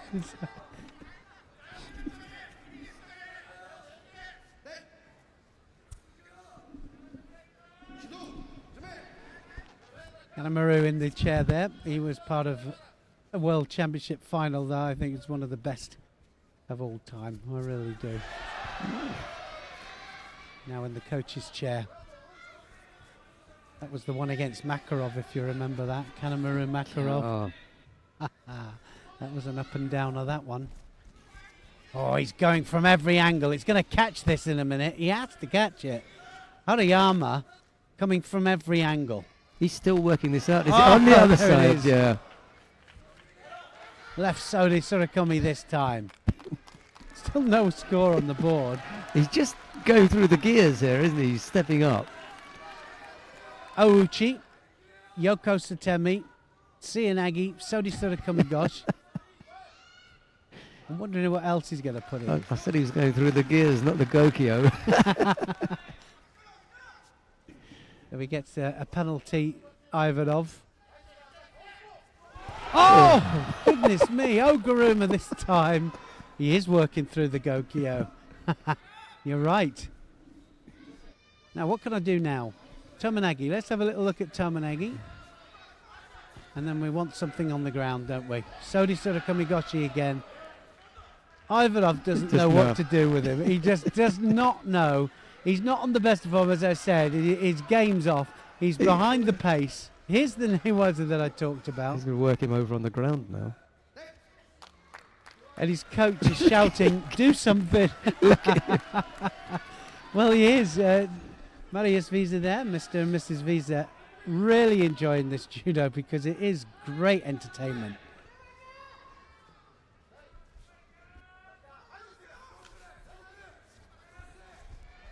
Ivanov thinks, well, I've got to do something. And I think that's what his coach says, do something. Anything. He's really troubled him with the grips, the sleeve. It's all about sleeve and dominating the sleeves. But again, you know, we're talking about positive and negative grip fighting. You know, and if you hold the sleeves down, it's negative. If you're bringing them up and ready to do the kazushi, if it's all about kazushi, then it's positive. Referee's done well with it. Right, Cianagi this time. He's gone left, Sodi Sukumagosh. He's just dominated this match. This is against, don't forget, the world number 5. No world ranking on there. And he's in and out, disappearing underneath him and round him and over the top of him. It's a terrific performance. It really is. Yeah, it is. It is great performance.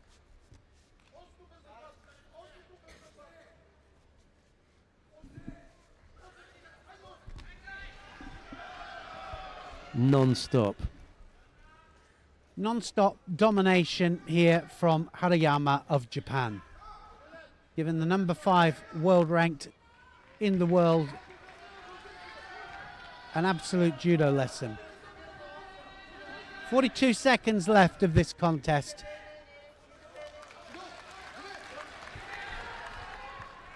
Well, he must be thinking, Ivanov, what have I got to do here? What must I do next? Haruyama came down from 90 kilos. He's going to get a penalty here, Yeah. Haruyama. It's going to equal it all up. That's madness, isn't it? Haruyama and Ivanov, it's all equal. 32 seconds left. What was he penalised for? I Well, missed just that. dropped on his hands Oh, and knees. yeah, He didn't okay, do it yeah. without a rotation. It's odd. I mean, that scoreboard It does not reflect what's happened in the contest, because Ivanov's in another contest. It absolutely doesn't reflect this contest at all. Completely one-sided. And gave him. They'd already put. They'd the already penalty on put the it board, up, yeah, absolutely. yeah. Well, he doesn't need to do this, Haruyama. He's dominated completely. He's trying to engage Vostrikov into, or persuade Vostrikov to give Ivanov a penalty for gripping inside the jacket, but he didn't see that. So I'm not against the idea of having a little bit more of this. Yeah, I mean, how Ivanov is still in this match is just beyond me. Hasn't been able to score on him yet. Well, no, I guess he's got to get hold of him first before he can do that. Oh, Soto, that was a good one from Ivanov. So it is going to go into golden score. Anybody can win it. This is just where the Bulgarian doesn't want to be. Having to have Haruyama at the end of your hands after 5 minutes. Well, yeah, exactly. Any score now, with it, be it on the ground or standing, will win this match. And this is where I think that the inexperience of Haruyama is going to really cost him dearly, because I think Ivanov will take advantage of this now, and he'll use the pressure and the pressure to win against Haruyama.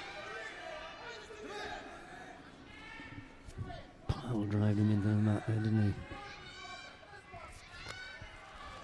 Oh, what a counter! Look at What a counter! that! Wow, Ivanov there just pulls it out the bag. Incredible crowd silencer. He just was in another match, That was wasn't he? amazing. Yeah, just it was another match completely. Ivanov pulls that one out there. Haruyama was giving him a judo lesson. He was so far ahead, and well, I think that Ivanov was so far behind he thought he was ahead. And then Thanks for coming. yeah, Just said it to goes him, into "Thanks for golden coming." score. Well, credit to the Yeah, world number 5, absolutely. because he pulled that out the bag. He didn't shade that as far as nicking it with a Yuko or with Haruyama stepping out or getting a false attack penalty or whatever. He buried him in the end. Well, whatever that coach said to Ivanov really did the business, because he really pulled it up. He was nowhere near him, absolutely nowhere. Look at this one now. Catches the belt, Habarelli technique there, right the way over, and he buries him. Grabs the belt, uses the leg. No way he's going anywhere out of that. He was going to hold him for the ippon no matter what, but he'd already won it. I still wouldn't have let go though. So great stuff from Haruyama. Haruyama, I've got to say, was a revelation.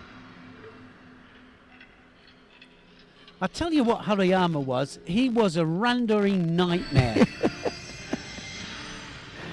Oh, all of that served as a warm-up for the final, because we come to the final contest of the day, and it's the final of the under 81 kilo category. Nagase Takanori of Japan faces Dominik Ressel of Germany. It's Nagase in the white judogi, Ressel in blue. Yeah, they've never met before, these two. I'd say that Nagase as well, not on the best of form. I've seen him a lot sharper, but at 23 years of age, just still establishing himself, and I feel that here he is in a major final again, and he is the main man. But credit, I've got to say, to Ressel of Germany, because Ressel done a good job here. can we get as much action in this as we just had in that bronze medal contest? That was just great, wasn't it? 359 attacks to 10, and Hariyama loses it to Ivanov. But here we are. Can it happen again? I've got a feeling that Takanori Nagase of Japan, the world number 2, former world champion, he is the world champion, he is the current world champion, against Dominik Ressel of Germany, and I've got a feeling that he's going to take the fight to the German. It's going to be too much for him. He's got many weapons. Yeah, I think so. He's got the Newaza as well.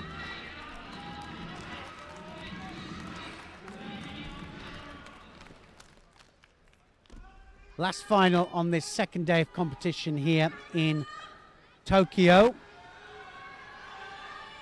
4 categories today. There's 5 tomorrow to finish it all off. Last final in the under 81 kilograms category. Watch out for the big right arm of Nagase. Going to go over the top there. There's the arm. Looking for the Uchimata. Good though, Ressel. He's got good balance. I like it. Good defense, hasn't he? Just positions himself in the right place, not to go over. Which is the main point, of course. So.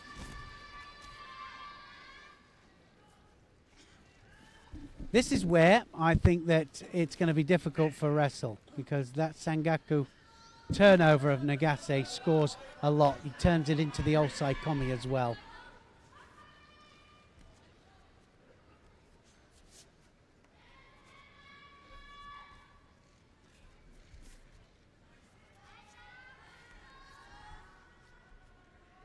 You'll have to be careful just going in for the straight Uchimata, Nagase, and he'll want to do the Uchimata. He'll have to snake the leg in, I think.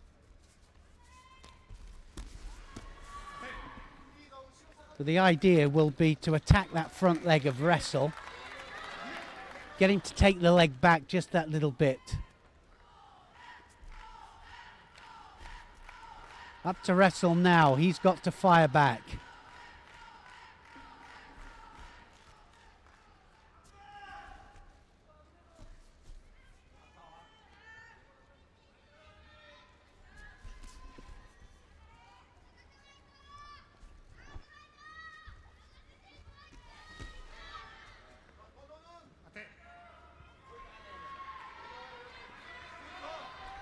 Well, Ressel has to do something now, because Nagase, it's all Nagase at the moment.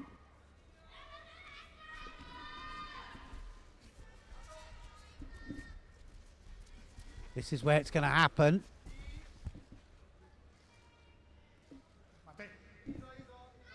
Very awkward, Ressel.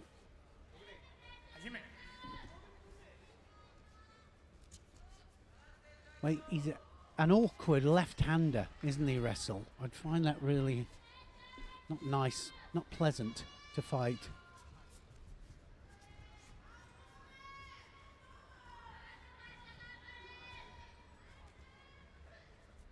All stems off this sleeve grip now. And I think that certainly Nagase, when he gets that sleeve grip, needs to take advantage of it. He's turned left there on a couple of occasions. He hasn't really done a great deal. The first time was slightly more committed. The second time he just seemed to shape there and not do anything. Yeah, and he's got a nice grip. He's got the movement. He can get in there. What it is that's just slowing him down from being really committed and making a real threat of that attack. Well, it's danger, isn't it? They can feel the danger there at the end of their arms. They can just feel it. The whole, you know, that extreme W effect there with the legs, the extreme left to right, is dangerous for both of them, because if both of them take the chance with the Uchimata, they're going to be in trouble. He's just done it again there, isn't he? It's not a real attack. No, and I said about the Newaza, he's really got to be careful down here, because Nagase will tie this up.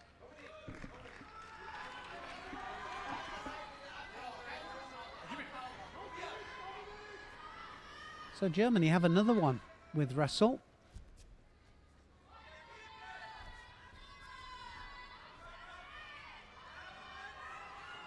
Richard Troutman's view is obscured by the referee, and you can see him in the background. That's what you're talking about. Yeah, it's about overbalance, and he didn't want to take the chance, did he? But he's going to be tied up now. I think that leg's going to come out then from Nagase. Yeah. I don't think he'll be able to stop it. So the leg's out, Osai Komi, and it's going to be all over. Yeah. It was nice and tight at the top end. And Nagase. Classic position, isn't it? Yeah, it was classic. It was real good stuff from Nagase. Great transition from standing down to ground. Look, got it so tied up, so tight. And how often do we see that leg come out?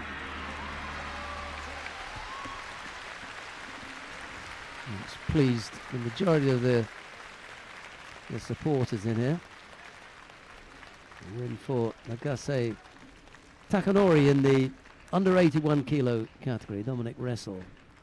A really terrific effort in coming up with a silver medal here at the Tokyo Grand Slam. A good effort from the German fighter. Yeah, I mean, he was fighting the world champion on home soil. It wasn't going to be easy, was it?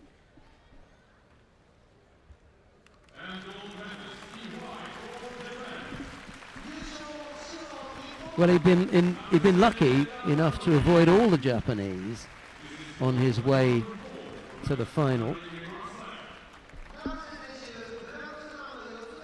Etienne Briand, Ivelo Ivanov, Damian Shvanovitsky, and then Nagase Takanori. Yeah, Let's have a look at the highlights. It was Here's quite Neil. a good draw, wasn't it? It was a good draw for him. I thought he's done well to avoid anything major. This was where the problem was always going to be. From the Uchimata, both of them needed to do it. Double lapel turn yet again from Nagase, and I'm saying it's not just Nagase that's doing it, it's every one of them. So have a look at the lapel turn. He turns him, places him onto his back, the leg is trapped, he takes the leg out. He extracts the leg with great control on the upper part of the body there. He's got the head and the shoulder tight, just a little bit of readjustment of the hips, and it's all over. I was berating Wrestle for not giving a full-blooded attack with those left-sided Ichimatas, and the first time that he did, he got was all caught. over. So, Yeah. and Neil quite rightly said the reason that he's not going in there full-blooded is he senses the danger. He can feel it. Yeah. It's not just it's not just sensing it. It's just you feel it through there. It's a power through the grip. We come now to the awarding ceremony for the women in the under 70 kilo category. The General Secretary of the IJF, Mr. Jean-Luc Rouget, has the job of presenting the medals. The bronze medals go to Elvismar Rodriguez of Venezuela.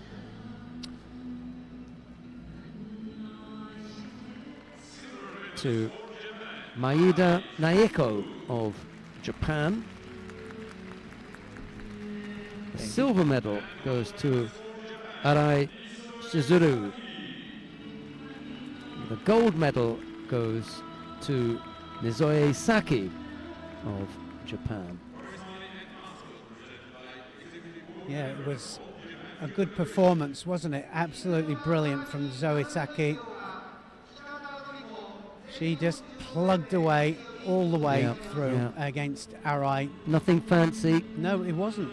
She did enough. And I think we're going to see a lot more of this 20-year-old. I think she's got the right shape and build, size for that weight category as well. 70 kilos. Yeah, it is. I think the shorter certainly have a bigger problem with it, the shorter ones. All right. You see, if you look at that podium, there's only Maeda that you'd call short in there. The others have all got that kind of height going for them. I think that's the way the 70 kilos want to go. Kim Polling, they've all got that kind of build. And now the national anthem of Japan.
Family picture then, the Rodriguez of Venezuela, well-deserved bronze medal there against the Panzik of Canada. Maeda of Japan getting the other bronze medal, and the silver medal going to Arai Shizu, probably the favourite in the category, but it wasn't to be here. Nizoe Isaki of Japan gets the gold medal, and I think we're going to see a lot more of her in the future. The big question will be, does she travel? Well, yeah, exactly. It's another test, isn't it? It's a test to see how it happens when they're out there. Because what we've seen, oddly enough, I mean, she's young or whatever, but what we have seen is that she's been tested at all levels in Japan, even internationally. But here in Japan, does she travel? That's the question. You know, there's no internationals. A couple like that in the heavyweight division, isn't there, from Japan? Wins the Old Japan Championships and doesn't Can't Judo. do anything. Yeah. I'll be really out. interested to see what happens when she does the European tour and she ends up in, I don't know, Oberwart, Dusseldorf, Warsaw, Paris. You know? Yeah, no, it is the test. Do they travel? Because it's something else doing it abroad, out of. Where are your emotions? You're away from home. You know, mum and dad aren't around. You haven't got home cooking. You know. Yeah, makes a difference, doesn't it? One more medal ceremony still to come in the under 81 kilograms, so don't go away, please.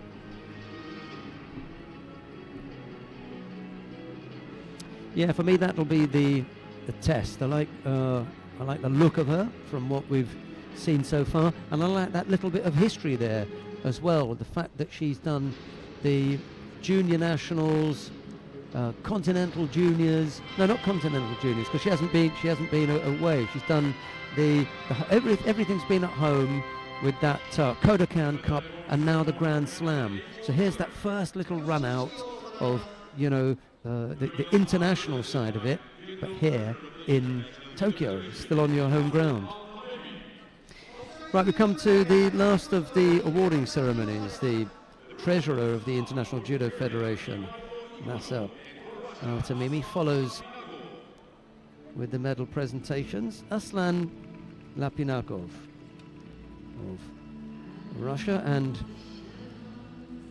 Ivelo Ivanov of Bulgaria received their medals. It was the Bulgarian picking up his medal first, and then the Russian, and Dominic Ressel of Germany took the silver. The gold medal, however, goes to Nagase Takanori of Japan.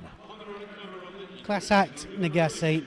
I think he was certainly my favourite for the Olympic gold medal. It never quite happened, so to end with a gold medal here is exactly what he wanted, and he'll go into 2017 now full of confidence. Yeah, sorry, I'll take it all back. She did do the continental, the junior Asian championships. She won that in Bangkok, so she has had some international experience, albeit at junior, so maybe she does travel.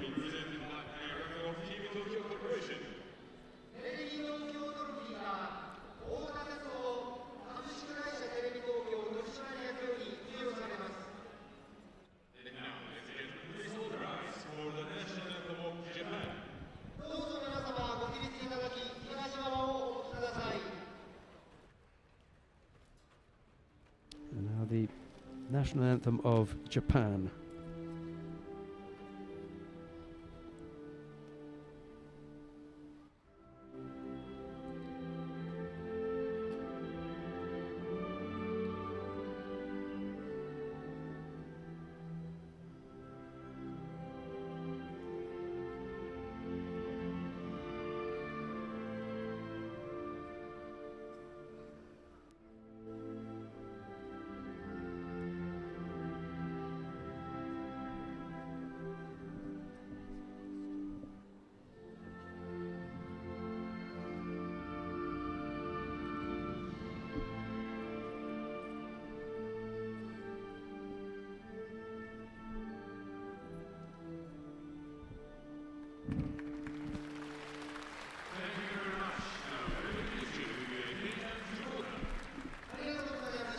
Your So- player of the day?